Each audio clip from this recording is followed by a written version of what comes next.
so confident they'll make the playoffs that if they don't, I'll wear a Giants or Dodgers jersey on one of our podcasts. And don't need the pressure of always trying to perform here at the major league level. So that might be a good thing. You talk about the athleticism of this Padres team last time out, and he just embodies it.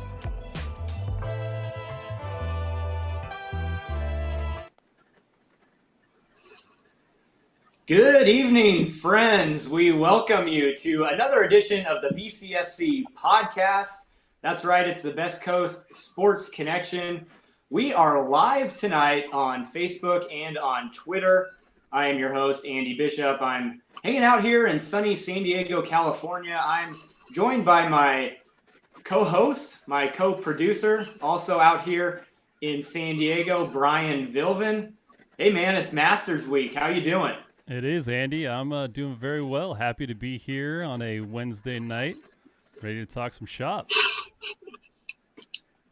Love it. Well, we will also welcome into the mix the third member of this broadcast. He's a special guest. He is a professional golfer and an internet sensation, known better as the West Texas Driving Range Pro, JJ Killeen, out in Lubbock, Texas. How you doing, sir? Good. Glad to be live reporting from God's country out here. On the PGA Tour, too. I have some credibility. I have at least like a shred of credibility, by the way. This isn't just a random driving range pro from some, tin cup situation. This is a credible human being you guys have on your program tonight. Well, let me touch on that resume here. JJ grew up here in San Diego, like Brian and I. His family moves to Texas, so he plays a couple years of high school there. He plays his college golf at TCU, turns pro in 2005, plays several years on both the Nationwide Tour, which became the Web.com, and now a great name, the Korn Ferry Tour. And then he played on the PGA as well for a few years. JJ, after your time where you were really consistently playing out there on tour, give the fans a little bit of an update as to kind of what you've been doing in the golf world the last couple years and maybe where the golf game stands right now. Sure, man. So I played. I finished school at TCU in 2005. I played on the web.com/nationwide tour /Korn Ferry Tour. For those that don't really know the golfing terminology, that's basically AAA if you're comparing it to baseball, right? AAA, they just have corporate sponsors out there. So I was there for a while. Then I played on the PGA Tour, won the money list out there, got me into every event. PGA Tour in 2012, played out there for a little bit. Played okay, made quite a few cuts. Kind of went back and forth between PGA Tour, Korn Ferry Tour, web.com, whatever you want to call it. Hurt myself for a while just because I'm a fragile human being. I don't know. I'm a sensitive guy. So I hurt myself. And then I went to, you guys are laughing. It's true. I hurt myself. So then I basically, I don't want to say I quit, but I started a business, golf entertainment wise, called Four Golf. You guys are familiar with Top Golf. We did a partnership with their technology. Top is their Top Golf technology. Sold a portion of that business not long ago. Started teaching, doing these other things, and I had a year of status left, so I'm back on the AAA or Korn Ferry Tour status, as you want to call it. But really cool deal. Was able to play with a lot of great players, the best in the world, some of that are still at the top of the game today. Started teaching for a while, started an internet platform, grew my online base. Probably do more online lessons than anybody in the world right now, which is pretty cool. And other than that, man, just a man of the people. That's it. I don't know what you guys want from me. What do you want to know? Let's talk golf. Let's talk shop. Let's talk Padres. Let's talk the Dodgers winning the World Series, which you might as well just shove a freaking ice pick through my eyeball, pull it out, kill me, go to my funeral, and make fun of me. All right, let's go. Hey, I'm not saying too much about the Dodgers. Buddy. I do love you representing the Pods with a hat. You got to love that new color scheme with the brown and the gold. So thanks for rocking that. Let's Oh, go ahead. Any other thoughts? I have nothing to say other than I know this hat looks awesome on me, so just go. You're wearing a backwards hat. I don't even know what that is. Could be a Dodgers hat for all I know. Yeah, the patrons wouldn't be too welcoming of me with this with this look. So let's dig into the Masters, right? It's a tournament that we normally have in April, and we see it this time around. Of course, last year Tiger dazzled not just the golf world, but the sports world as a whole, fending off, I think it was Xander Schauffele, Brooks Koepka, and Dustin Johnson by a stroke. JJ, as you've watched Tiger's career and him this year really not playing a whole lot, realistically, where are his chances in the 2020 Masters this week? I mean, his chances are probably a little worse than they were last year. I mean, he was I want to say he was a 15-1 type of guy last year. I mean, somebody made a famous betting 150 grand or so on him last year, made a bunch of cash up there in Vegas. The biggest difference, honestly, this year is there's too many guys playing well. And you got the Bryson DeChambeau factor where he's all like swole, freaking drinking protein juice and the tears of a virgin and blood from something. I have no idea what's happening, but the guy is just totally swole. Everybody is obsessed with him. He won the U.S. Open, which was the first major of the year because of this COVID crap.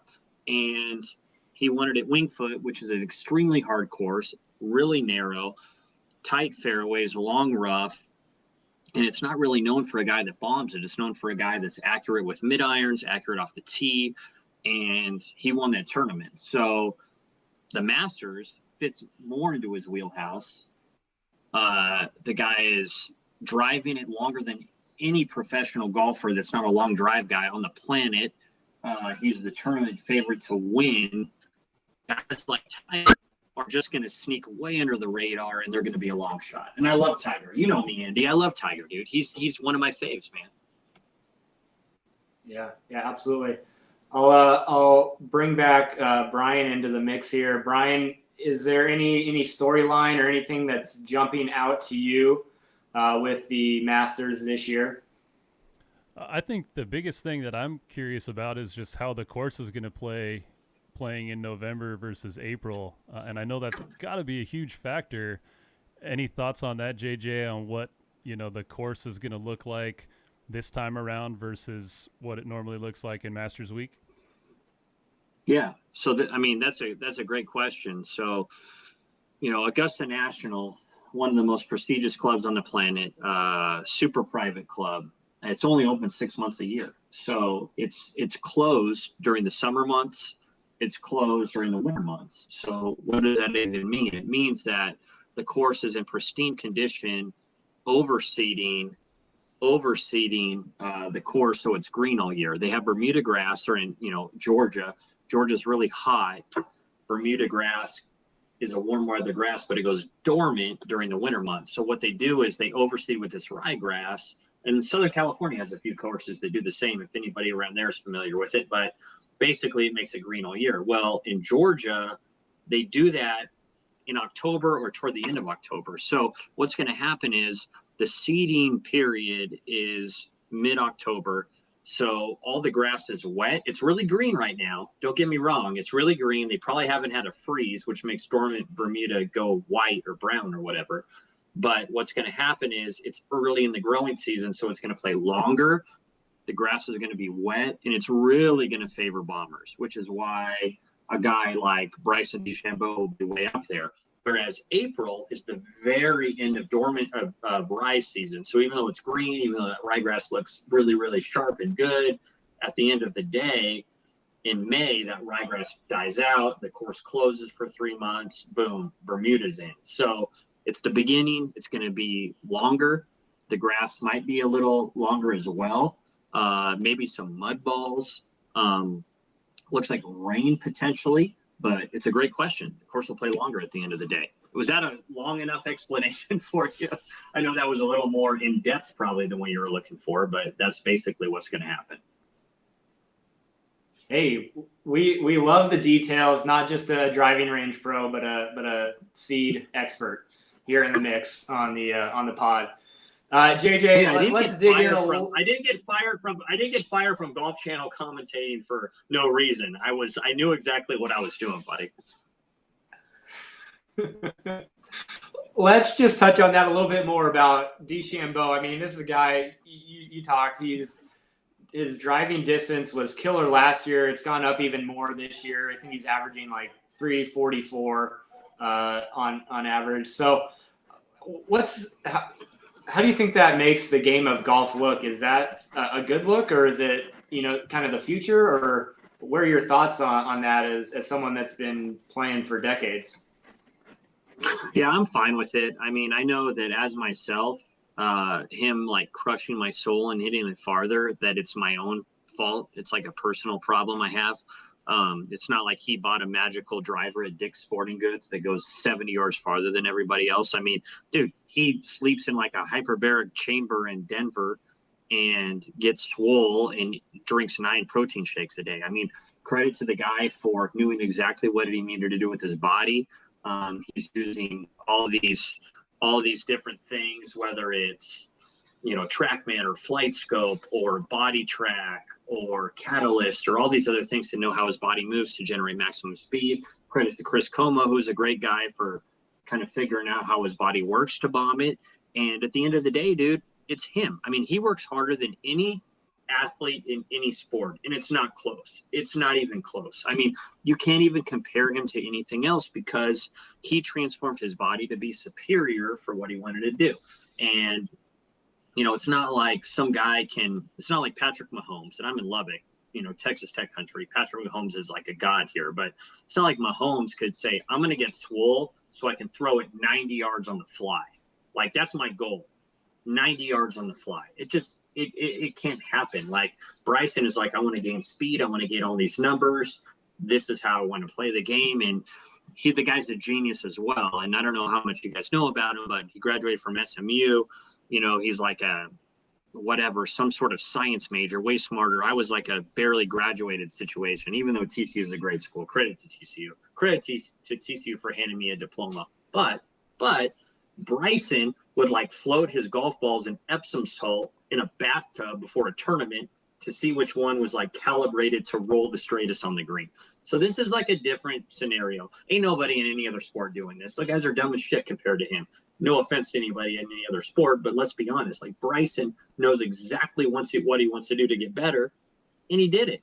So these other guys saying that he's messing up the game, he's destroying the heritage, we got a Bryson proof. I mean, dude, the guy is not using anything illegal, anything different than anyone else can use, but he's transforming himself, his body, the way he plays, his shots, analytics. He uses a lot of decade stuff, running algorithms on what shot he wants to use in the game to figure out what's going on. And dude, the guy's unbelievable. And to be honest with you, he took a gamble. I mean, sometimes getting swole is not a good thing. I mean, golf is not a sport throughout the ages that people say, hey, that guy's super strong, he'd be great at golf. It's like, no, that guy's strong. He could block for this running back that could run it, up the middle 100 yards. Like, Bryson did things that were cutting edge where he could bulk up, but still have flexibility and game speed. Credit to him, I guess. As a TCU guy, crediting an SMU guy who's our bitter rival. Fort Worth guys hate Dallas, by the way. Credit to him. All right, let's talk. What do you guys want to talk about? Good words from JJ Killeen, our esteemed guest here on the Best Coast Sports Connection, dropping some knowledge. Andy Bishop and Brian Vilvin out here in San Diego. Quick tangent here. We'll step aside from golf for a moment. JJ, you mentioned Patrick Mahomes, who's having just another stellar season at quarterback. His Chiefs are 7-1. The Pittsburgh Steelers are 8-0 in the AFC. Brian, who is the better team halfway through the season? I still think it's Kansas City. I think Kansas City is going to be the favorite in the AFC, but Pittsburgh getting the job done right now. Both of those teams had a little bit of a scare over the weekend, but I think the class of the AFC is a lot better than the class of the NFC right now. So there's a handful of really good teams in the AFC, and the Chargers are not one of them. So that's good.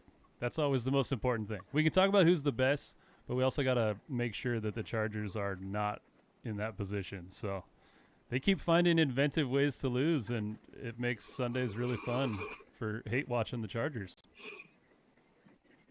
Have you guys Agree with you, Brian. watched the same game? Yeah. Have you guys watched the same game 20 years in a row every single week? Have you guys felt like that? Yes. It used to be Basically. gut-wrenching. Same game 20 years in a row. Yeah. The thing, Andy and I have talked about it a bunch, like, that used to completely ruin our weekend.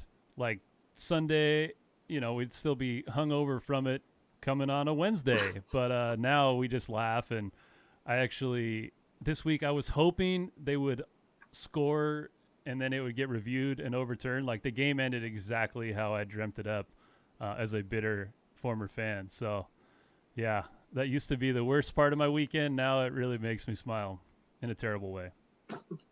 Can I sidetrack us for a second Yeah. from golf? Okay. Who is it? P? They call him P. Who caught the touchdown that didn't catch it? You guys know what I'm talking about. But the dude, Backup tight end. Yeah. the 8-3 tight ends. First of all, they run a fade, and my whole goal is to get blocked by the Chargers Twitter. That's my only goal in life. Like, people that I hate, I want to get blocked from. Like Rex Chapman, worst human on the planet. Like, all this stuff. I'm getting blocked by these people. It's awesome. Chargers, I want to get blocked by these guys. They throw a fade. 2 plays in a row. That's the worst play in the history of Earth. You might as well do a QB kneel. Like a QB kneel, I would applaud. Like, at least you guys know that you suck and have no chance. QB kneel with a chance to win the game. They throw a fade. So Mike Williams, Justin Herbert throws 2 good balls.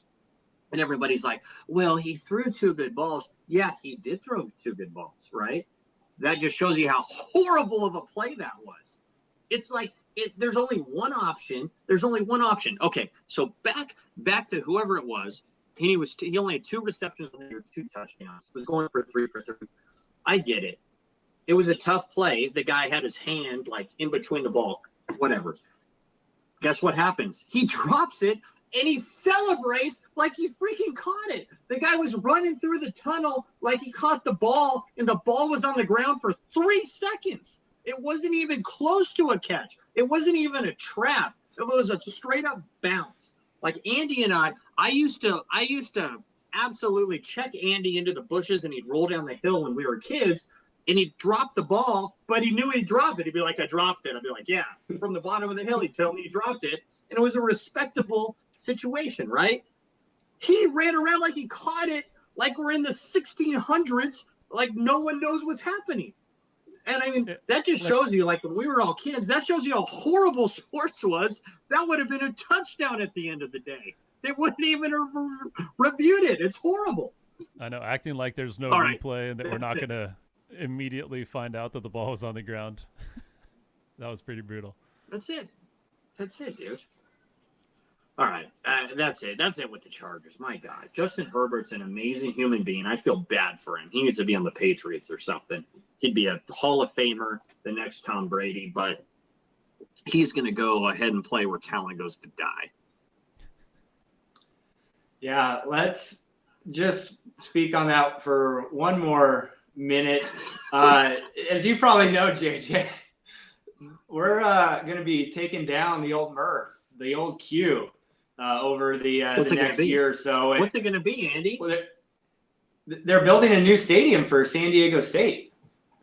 This has been in the works the last couple of years. So we're getting a new 35,000 seat stadium for the Aztecs. For new there, and like we may be on our way to building a new sports arena in that area. So 50 plus years in the making after the sports arena and San Diego Stadium were erected, we might be getting some new facilities here. So yeah, well, how about that, JJ? Well, that's awesome. I mean, great. Let San Diego State into the Pac-12, which is the worst conference on the planet. They gave up on football, and now they decided to play because they realized what idiots they were. Oh, we might as well play football because that's how stupid we are. Let San Diego State in there so they have a chance. I mean, dude, new stadium, maybe it'll help. I don't know. I don't know what to say. I mean, they're building them a stadium, but not the Chargers. Chargers go to LA where talent goes to die. I don't know. I don't know what to tell you guys. It's horrible. Horrible situation. Horrible. All right, that's it. I'm done. I'm done with my rant. Brian, any thoughts on the potential new facilities and what that might do here in good old San Diego? I am excited that the Aztecs were able to get something done in Mission Valley, and it kind of just goes to show that the Chargers really had no interest of getting anything done in San Diego. They had a foot out the door the entire time. And then the fact that Measure E passed and there's an opportunity to get a new sports arena, I don't know if that'll attract any other teams to come to town, but it is cool that some stuff's getting done. There'll be a little entertainment district down there. And, yeah, I mean, it just goes to show that if you actually have the will, you can get something done here in San Diego. And the only team that couldn't get something done was the Chargers, and good riddance to them. So that's where I feel. All right, we'll leave it there. We are joined here by JJ Killeen on the BCSC podcast. Let's get back into a little bit of golf. First off, JJ, I know you're showing off the West Texas Dragon Range Pro Diet there. Let us know what you're drinking, but also, let's talk about how competitive the PGA Tour is, as you mentioned this year, especially a lot of the young guys, like a Matthew Wolff or a Colin Morikawa who came and won the PGA championship. What do you see from, guys like this, and do you think there's any chance that they can contend at all this weekend at Augusta? I mean, without a doubt, I said the first major of the year was the U.S. Open. I misspoke earlier. It was actually the PGA Championship. Up there at Harding Park in San Francisco in NorCal, but Colin Morikawa won the thing, right? So without a doubt, one of those guys can win. And guess who was right on his heels? Well, Matthew Wolff. And guess who was right on Bryson DeChambeau's heel? I said wheels, heels. God, I can't talk right now. Heels in the U.S. Open. Matthew Wolff again, right?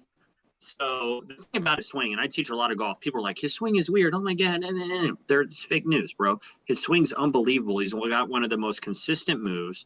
He's got a swing like he's throwing a ball, essentially. If you're going to throw a ball or a club down the range, which many of us have done, or down the fairway, if we've hit a bad shot, how good does it feel to throw a club? That's essentially his swing. So super consistent. Buddies with George Gankis, his coach. He's helped me a little bit on some things. Great dude. I just think that he's got everything kind of aligned to be one of the greatest players in the world. Love Matt Wolff. Love Morikawa. Victor Hovland is kind of one of the other guys out there that's good. He's not playing this week, but those three guys came right out of college last year, and they're unreal. So that's a great question. Matt Wolff is way up there as far as potentially winning the tournament. I think his game is just geared towards harder courses. He's an unbelievable ball striker. Morikawa doesn't hit as far, but he's a nails iron player. And he won the PGA Championship. So he's major proven. If you think of all the guys that have only won one major, it's a pretty strong list. I mean, Dustin Johnson's only won. He's won the U.S. Open, right? And Morikawa has as many majors as him. So kind of a cool deal, man, as far as this field. Bryson, just because of all his craziness he's been going through, is the favorite. If you look last week, Dustin, right off his little COVID deal, he's probably playing golf while he had COVID, recovering or whatever, just because you can do that. But, he was a little rusty to start the Houston Open, but great last three rounds. Almost won the tournament there. Barely missed a putt on the last hole to potentially tie. He has a great track record at the Masters, and Koepka played unbelievable after a dirty start. So Koepka, as you guys know, is an ass-kicking machine in the majors. So I'm looking for DJ, Koepka, and Bryson to make something happen with Rory, who's going for the career Grand Slam and flying under the radar, to maybe, I don't know, make some noise as well. Yeah, I love it. JJ, you talked about swing a lot. Of course, you're still playing a lot. You've been playing in a lot of Monday qualifiers. You just played last week, in the Monday qualifier for the Houston Open.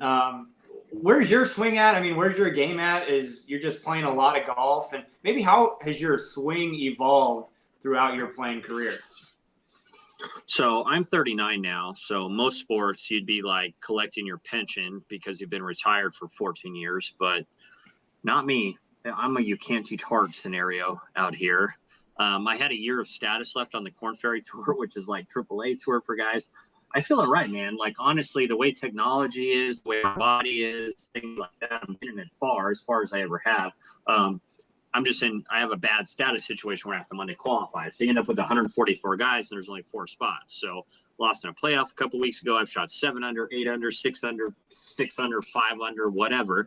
I haven't shot an over par round in like 6 months in a Monday qualifier, but they're just dirty right now. They're really, really hard to get into, but I'm going to give it a go and see what happens and try to get in. As far as my swing in general and teaching golf, you learn a lot more. Sometimes it helps you, sometimes it hurts you trying to get too technical or whatever, but I feel as if my game's pretty sharp, as good as it's ever been. I just need to get into an event, man. Love it. The dream continues. Hey, Brian, do we have any other questions, comments, thoughts from any of the fans out there, perhaps? Yeah, I got a JJ. This question comes from my father. He wants to Oh, know. I love it. He's always had this observation watching golf tournaments, and he's wondering why, when a golfer hits a green from an approach shot, so middle of the fairway, hit the green, they can be 250 yards away or 100 yards away. The caddy always hands them the putter, and then the golfer walks up the rest of the fairway with the putter in hand. Is there anything to that? Like, why is it a trophy, like an accomplishment? Here, you get to walk all the way up with the putter, and now everybody sees that you hit the green on your approach shot. Or what is the reasoning behind carrying the putter the entire way? Well, to the back end of your question, kind of. It's like I hit the green, credit to me situation. But at the same time, it's a pace of play thing, right? It's like, this is the club you're going to be using on your next shot, without a doubt. You're on the green, right? So you're going to go up there, fix your pitch mark or ball mark, tap it down with the putter, start reading your putt. You already have the club that you're going to use. So that's kind of the gist of it. That's a good question, though, man. But you know, that's it. So kind of a slap in the face would be, you duck hook one in a bunker. Here's your 60-degree, bro. like I already got it ready for you because I know you suck, right? So it's kind of like a good job, dude. Here's your putter. You've reached the promised land. But there's also a pace of play component, I think, just because it goes without saying that's going to be the next club that you use. That's a good question. And then the other one, thank you for that. That's kind of what we were expecting, but it's cool to hear from the horse's mouth. The other one is what your thoughts are on shorts on tour. I've always, thought the pants rule was kind of antiquated, silly. And then watching some of the COVID events where they were able to wear shorts, it didn't look disrespectful and I don't know. I just kind of wonder what your thoughts are on pants on the golf course versus potentially being allowed to wear shorts. So, yeah, I mean, obviously tennis, you can wear shorts, but you're running around. A lot of people think golf's not a sport, but it's the hardest sport in the world, without a doubt. So the PGA Tour actually changed the rules where you can wear shorts up to the Pro-Am, right? So like we play Thursday, Friday, Saturday, Sunday, right? Thursday, Friday, cut, play the weekend, Saturday, Sunday. That's where you make your money. So Monday, Tuesday, Wednesday, you can wear shorts. They're like, whatever, we're going to change it. I think there's a sense of professionalism behind it, where you're wearing it. Dude, I've played plenty of times. The hottest I've ever been in my life, I played Tiger Woods tournament at Congressional in 2012. There was actually a tornado that went through, and the day before I played, it was 124 heat index. And I suck. So I was in every bunker, getting it up and down, made the cut. Credit to me for a can't teach hard scenario. And dude, it was so hot. I had the full taint sweat. It was a bad scenario. Horrible. And I'm wearing pants. And I'm just like, this is so they're trying to murder us. You're going to have to identify my body halfway through this round. But at the end of the day, it's I get the professionalism component. And now compared to 20 years ago, we have the climate I don't know if they're called climate control, but you know, the pants, like the athletic pants are thinner, right? They're not like the full cotton polo chinos or whatever they were that when we were kids, where you're just like sweating, walking through everything. So it's a little better. I think it'd be weird watching guys, but at the end of the day, it's like, dude, we're here to watch the players, right? We don't care what they're wearing. They can wear t-shirts, right, bro? Like, they can wear t-shirts. Like, there's been like a hoodie. I'm wearing a hoodie right now. What? It's like Travis Matthew, one of my sponsors here with Callaway Golf. I might have knocked off my whatever headphones. Doesn't matter. But who cares? Who cares what? If you're watching your favorite guy play golf, who cares what they're wearing? So I'm with you in regards to the short component. I think it's fine. But to the defense of Old Man Golf, who I'd love to bury alive on social media on the reg, Old Man Golf sucks. I get the pants part. It looks, there's a sense of normalcy, right? You're used to professionals wearing pants, but if we're gonna if we're gonna like burn in 120 degree heat, bro, let the guys wear pants every now and again. Have a rule, like caddies. So you've seen the caddy bibs, right? They got like the scorecard, put the players' tees, whatever you put in there. If it's over 100 heat index, not even temp, like heat index, you don't have to wear bibs. Something like that, where it's like, hey, over 100 heat index, like the players can wear shorts. I don't think that would be too weird. I don't think people would watch the golf and be like, oh my God, like put it on the Food Network. I can't even watch Tiger hit the shot. I don't see that happening, right? So is that a long enough answer? Yeah, I loved it. That was great. I did a podcast. Hey, we love the takes. Guys. Yeah, they did this like rapid fire, and they're like, that was like the Chinese water torture. That was not rapid fire. Those were like 6-hour answers right there. That was the worst thing ever. But that's it. That's my take on it. Good, solid one. He's JJ Killeen. He's joining us from Lubbock, Texas, his hometown. JJ, what are you drinking there? So, my buddy, Pulse, Faking Pulse, Twitter. This is from Wisconsin. Brewer sent me from the brewery. Oh, I forgot where the camera is. There we go. New Glarus. So this is a hell of a deal. They have Spotted Cow. This one's called the Moon Man. Phenomenal beer. People rave about it. Straight out of Wisconsin. I've been really lucky with all the online teaching I've done. Some people are like, I'm a huge craft beer guy. We brew beer. Andy, I don't know if you know this, bro. We brew beer. We brew beer in that back garage deal. And a lot of it's horrible.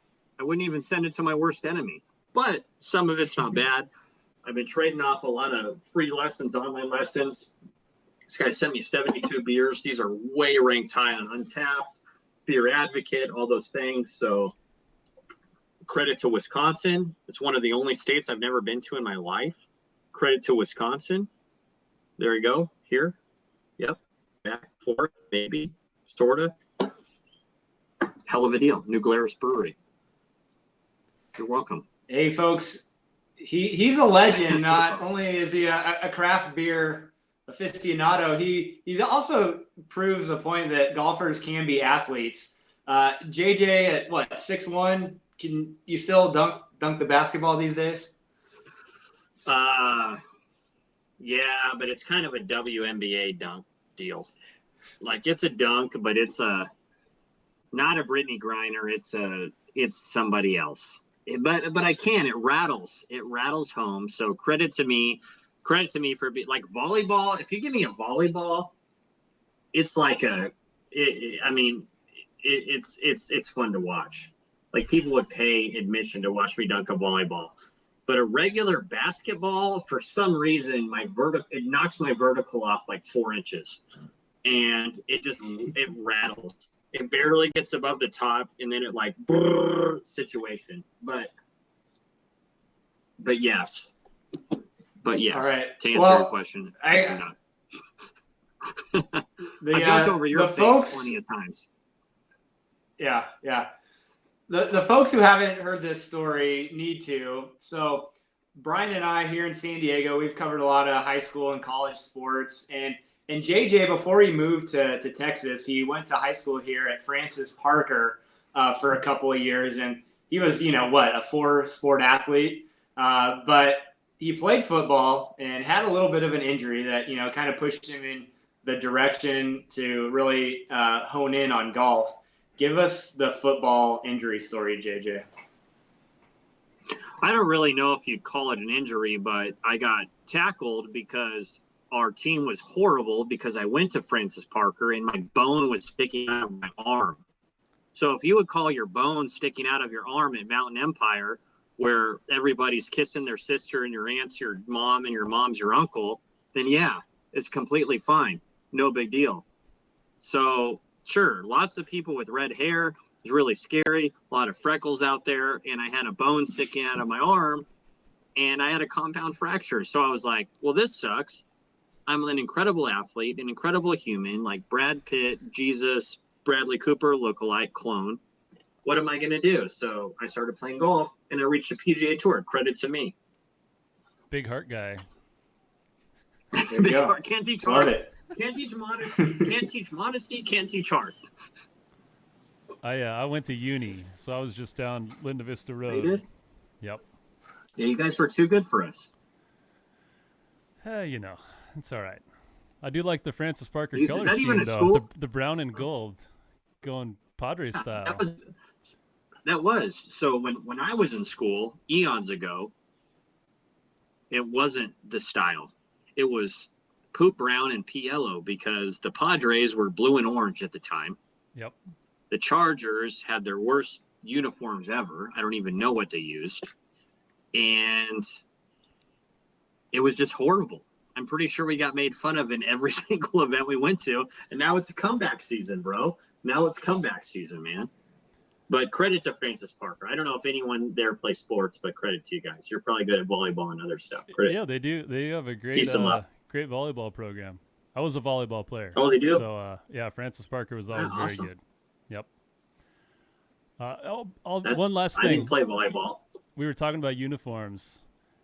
How much does it piss you off how awesome the Charger uniforms are? You were talking about they had the worst ones ever. Now, God, they look good. I hate to give them any credit for anything, but those uniforms are pretty insane. I can give them non-credit. It was the easiest choice in the world. All they did was go back to old color schemes. Am I right? Yeah. Those are all old color schemes. Like they have the Dan Fouts. It's not called powder blue. What's that called, bro? Royal blue, maybe? No, it's powder blue. Yeah. Yeah.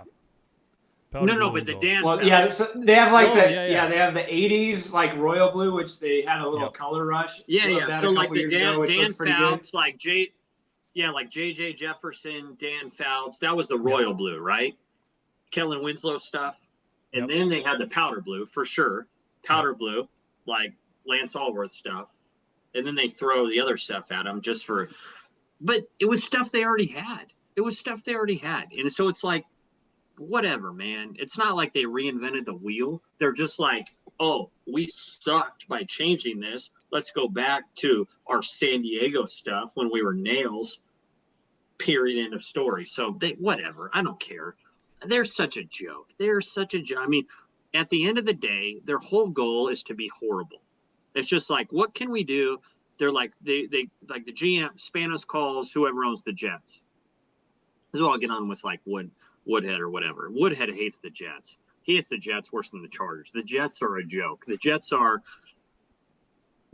a joke. And I play with Weddle. I mean, whatever. I love Weddle. Awesome guy. All these guys are golfers. So all these guys start playing golf because they're competitive. But Woodhead played for the Jets. Weddle just went to Baltimore. Baltimore, unbelievable organization, right? Credit to EW for going there. Poor Woody goes to the freaking Jets.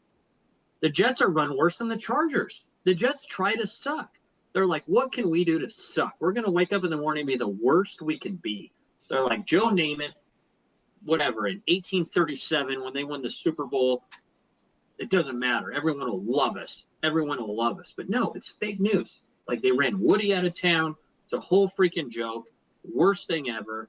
Jets suck. Next, LaDainian Tomlinson, they buried alive as well. San Diego legend. Okay, next. Chargers. They don't know what the hell's going on, man. It's just like their only thing that's mentally in their brain is like lose. Like, what can we do to lose? It's just like, I'm driving down a road. I'm on a country road, right? Like, speed limit 70, and there's nothing but cornfields. It's like, what can I do? Well, I got an idea. Let's just veer into the cornfield at the last second. Like, that's exactly what their mentality is throughout the day. They're a total joke. They need to light the place on fire, gasoline, the whole entire deal. They shouldn't let them play in that stadium. They should be playing on the freeway by some sort of tollway where talent like Camp Pendleton or something until they learn how to win a goddamn game. That's just my take, though. What would I know? I only know everything. So JJ's out there in Lubbock, a little bit of Cowboy land, another team that's been pretty terrible this season. Brian, how hard has it been to watch any of the games featuring an NFC East team? Oh, yeah, it's brutal. Cowboys, Philadelphia. Oh, my goodness. I don't even want to talk about the New York Giants. And then the Washington football team that doesn't have a name. And although I do, when Alex Smith comes in, I watch in like frozen fear of what's about to happen to him because I'm so scared of, you know, that reconnected leg and watching that thing potentially snap again. So there's at least something to watch for there. And San Diego guy, love Alex Smith. But yeah, the NFC East is a complete train wreck, and maybe because of them, they'll rewrite the playoff rules because someone's going to get in the playoffs with 5 or 6 wins, and that's insane. Love it, guys. I love it. Let's JJ. No, dude. Anything else? I mean, whatever. You know that I love. You know, Andy. You know, I love NFL, and I like the Cowboys, dude. And I mean, Andy Dalton. I love Andy. Great guy. Went to TCU. Got to know him a little bit, but dude, he got a bad break with his offensive line should be in prison for trying to murder him. The Redskins are a total disaster, without a doubt. The Washington Redskins, and Alex Smith is one of the best stories in the history of Earth. I mean, dude, I watched that documentary on him with everything, like his, you know, credit to him. I'm a fan of them. So I want the Redskins to win that division. Andy Dalton would try to get murdered by his freaking offensive line, and it's a joke. The Eagles are a disaster. And then here come the Giants, who have Saquon, who seems like a pretty cool dude. I don't really know Saquon. Seems like an awesome guy. Poor guy gets hurt last couple of years. And it's just a bunch of dudes that look like they're playing rec football running around. And the Cowboys almost beat the Steelers last week. That's how I know the Chiefs are the real deal, and the Steelers have no chance. I mean, can you imagine the Chiefs and the Steelers playing on a neutral field? The Chiefs would be 6.5-point favorites, without a doubt. Patrick Mahomes is, I mean, here's the good news. If anyone out there is a Charger fan, or there's like 6 or 7 people out there that are Charger fans, if the 6 or 7 people are listening to this podcast by chance, I got great news for you. Exactly. You don't have to worry about shit for 15 years because Patrick Mahomes is going to make you grab your ankles and put you in the fetal position. And you have no chance of winning the division for 15 years. Credit to Patrick Mahomes. Credit to the Chiefs. Is that accurate? That's going to be pretty close. Yeah, that's a good way to put it. Yeah, definitely. You don't have to worry about it. He's going to kill you. Yeah. Let's go back to the Masters real briefly. It's prediction time. We gotta throw out our choices for the winner. We'll start here in San Diego with the homers before we turn it to the expert out there in Texas. I'll start. I'm going with a homer pick, a San Diego pick, a guy that grew up playing here. He went to San Diego State. He's won a handful of tournaments out there on the PGA Tour. As I mentioned, he was one shot off Tiger last year. Xander Schauffele. This week, X gonna give it to you. Brian, who you got? I mean, every time we've ever done one of these prediction things, I pick the same player, so I'm going to stick with him. I don't think the odds are in his favor, but I'm going with lefty going with Phil Mickelson, the San Diego connection, the uni connection, the lefty connection. I just can't go against him, and especially at Augusta, it would be awesome to see a 50-year-old win. He's gotten back to his winning ways by playing on the Champions Tour or whatever they're calling it now. And I know that doesn't make a difference because he's out driving guys by 130 yards there. And that's not going to happen at Augusta. But I'm pulling for Phil. It's always fun to watch when he's in the mix. So I hope he makes the cut. We'll see. JJ, what you got? Well, as we say here in Texas, bless your heart. We appreciate the sentiment there. I'm also a Padre fan, okay? So I cheer with my heart, not my mind. Yeah. Is Gary Templeton going to win the MVP next year? Just Absolutely. let me know right now, and I'll be happy. Happy to. Is Roberto Alomar going to throw somebody out from his knees in the first game of the freaking season? Here's the deal. I love Phil. I was able to play a little golf with him. San Diego legend, obviously. The Seagull, Charlie Hoffman, the Seagull, hell of a deal. Xander, Andy, that was a good pick, bro. Your pick, not Phil, not so good. Xander's a pretty nails pick. He's been solid. I don't know if you guys are like, it's part of your contractual obligations to pick a San Diego guy or what's going on, but Basically, yeah. I don't know. Are you guys, I mean, there's a lot of these things, and I do a podcast with DraftKings and things like that. And they run the gamut. Every player, as you guys know, is worth a certain dollar amount, blah, blah, blah, blah, blah.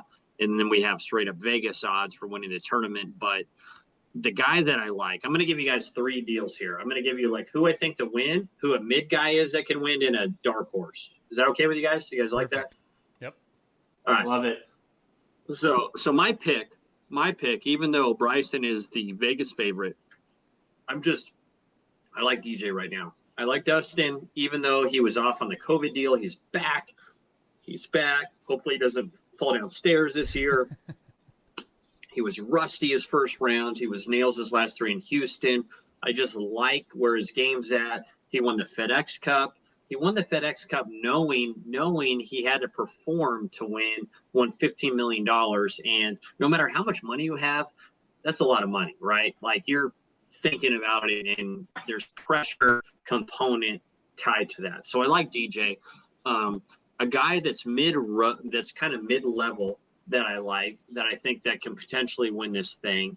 That's a hell of a player that's maybe just below that tier is Tyrrell Hatton. Tyrrell Hatton's been nailed so far. He won a huge tournament in Europe. It's kind of like it's basically their Players' Championship, BMW Championship at Wentworth Club in England. He's a Euro. Euros have done really well at the Masters. He's a nail mid-iron player. A lot of mid-irons this week. Not going to hit as far as DJ or Bryson or a couple of the other guys, but he's just a phenomenal guy. And then my guy, kind of like down the totem pole, that's played phenomenal, way dark horse. I really like Scotty Scheffler, bro. Like, Scotty, I think he's made 22 out of 27 cuts this year. Scotty bombs it, hits it high, hits it far. Unbelievable rookie last year, winning tournaments, just great putter, great mid-iron player. So I like Scotty in that kind of zone. So those are kind of my 3 if you're looking at tiers. I mean, obviously, it goes without saying, I could just say, hey, I like Bryson, I like DJ, I like Rory, or I like Zan. I mean, I could pick 3, but that's kind of, some people like just to get them spread out like that, and that's kind of what I'm feeling, man. I love these master pools, though. Like, I was in a master pool, and there's like an ABC and then like a D group, and it was just like funny guys. Like, it's the only tournament in the world that if you win it, you can play for the rest of your life. They might kindly ask you to leave if you're firing 90 and just say, come to the Champions Dinner and get drunk on $8,000 a bottle of wine. But it's just an unbelievable situation. I think it's, I've been to the tournament before. I've never played in it, but I've been to Augusta National, and it's one of those places you walk in and you're just like, wow. It's unbelievable. I mean, there's not a blade of grass out of place. It's run unbelievable. I mean, there's bathroom attendants. You go into the toilet and the guy thanks you after leaving the toilet. I mean, it's just a phenomenal situation. At the Murph, I don't remember a guy thanking me after I left the toilet there. I mean, he may have yelled at me, but he definitely didn't thank me. So it's just it's better than most, and I'm just looking forward to it. And we get another Masters. Hey, obviously I'm banned from the show. It goes without saying. But in 6 months, let's do another Masters preview because it's coming back. It's coming back in April, baby. I love it. Absolutely. One guy we We'll haven't make it talked happen. about, John Rahm. Everybody saw his skipped hole in one yesterday, but what do you think about his chances during the FedEx Cup? He looked really solid, and that guy has what it takes to win. But what do you think are his chances this week?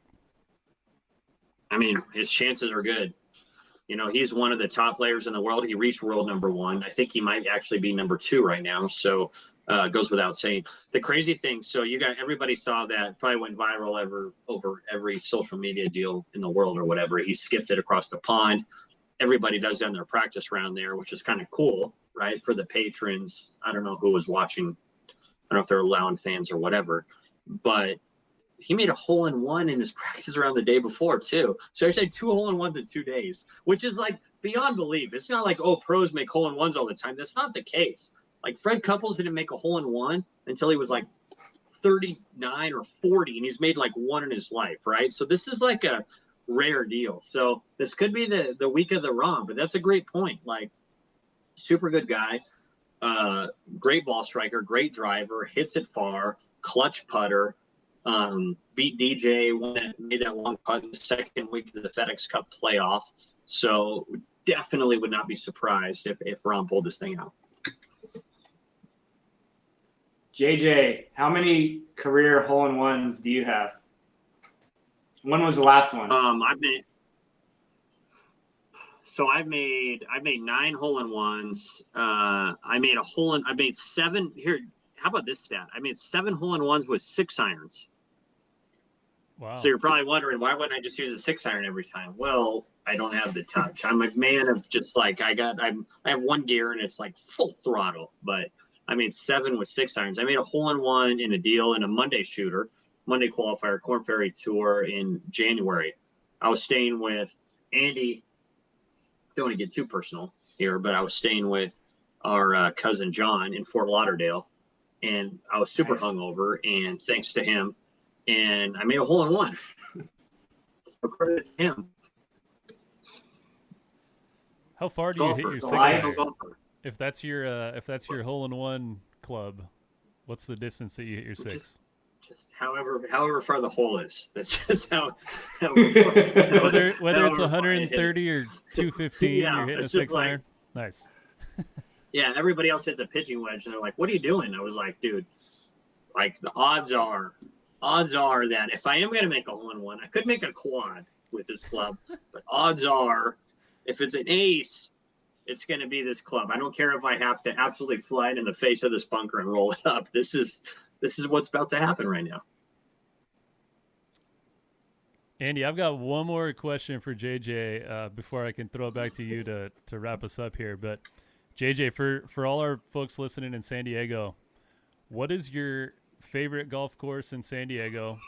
Like favorite public course and then favorite private course in San Diego. So like one that everybody can access and one that is for fancy people like you. Well, I'm a man of the people, but also like screw the people when we want to play somewhere really nice. But that's right, dude. The thing that's crazy, and this is what I've learned, honestly, and this is no joke. So I've been super fortunate to play like all around the world, especially all around the United States. Right? San Diego, for as incredible as the weather is, does not have enough great courses for public courses. Like everybody mentally thinks Torrey Pines, right?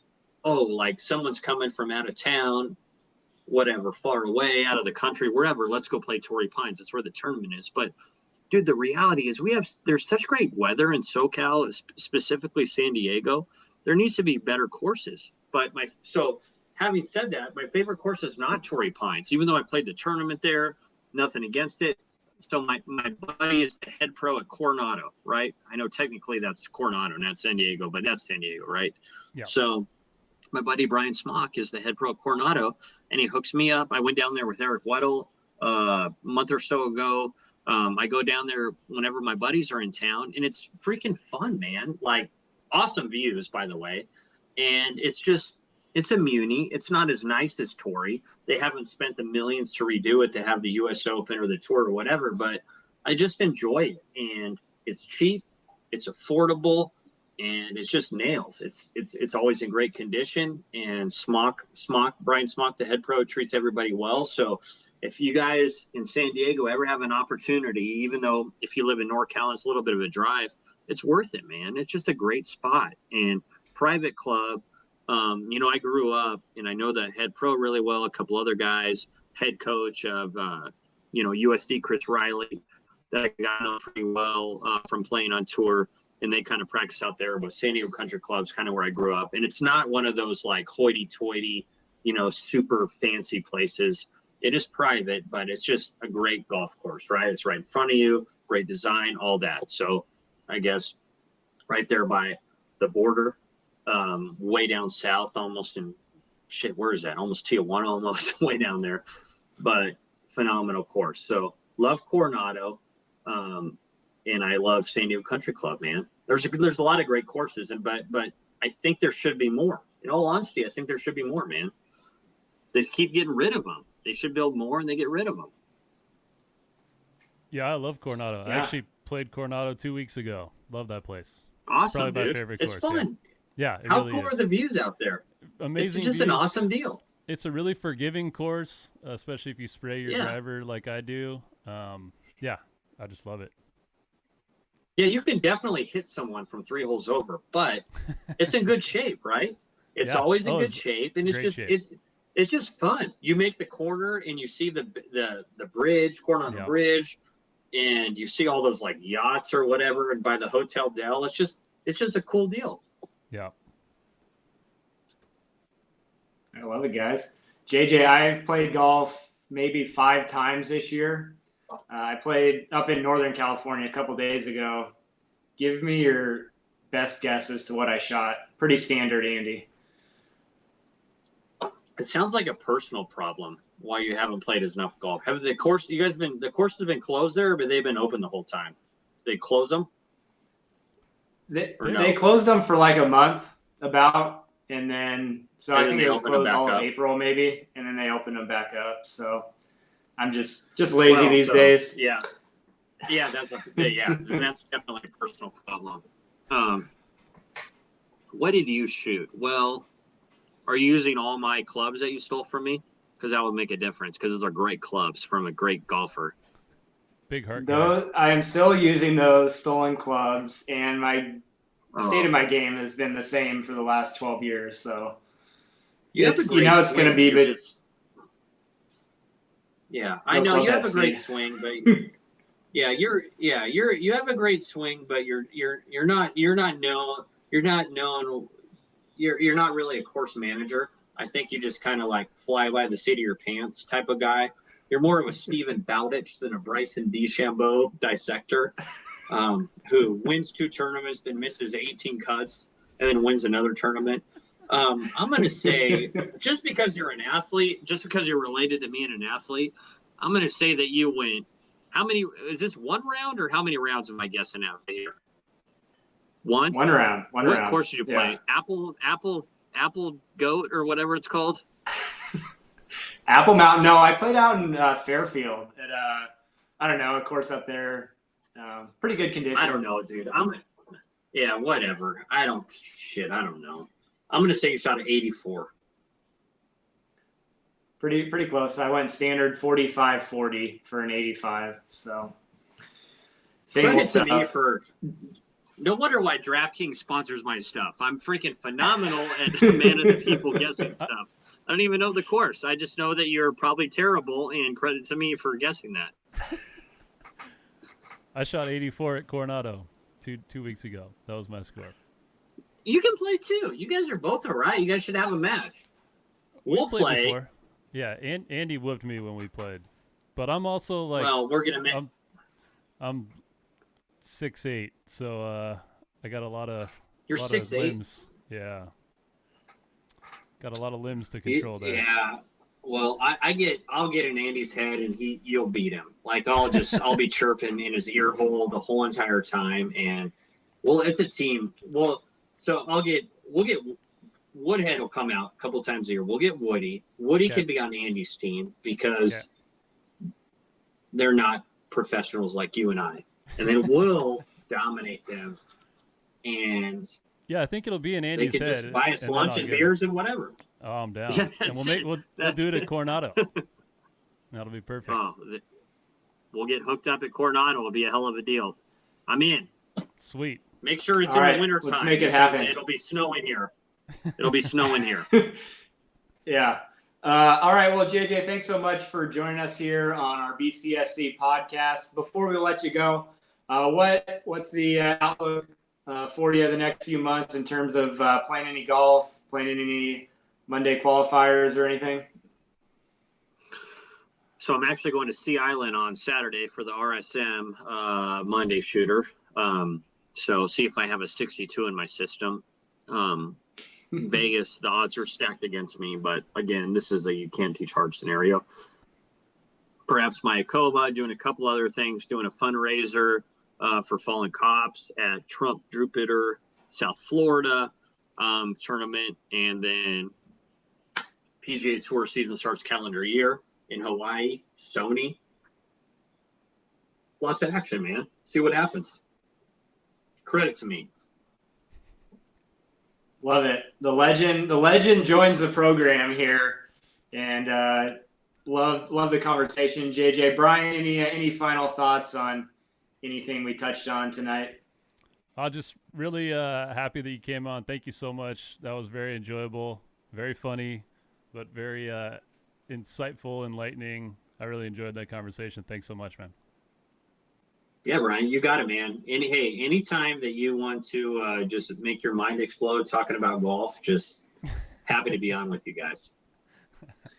Yeah, JJ, you need to have your own program on XM satellite radio someday. But anyways, thanks, man, for joining us. I'm banned. Congrats on going to number one, guys. We're going to number one with this thing. We're going to number one, baby. He calls it as he is, or as our favorite GM, AJ Smith, would say, it is what it is. JJ, thanks for joining us. Brian, doing good work, my man. I'm Andy saying so long from the Best Coast Sports Connection. We'll see you later. Eric Bieniemy, Chargers.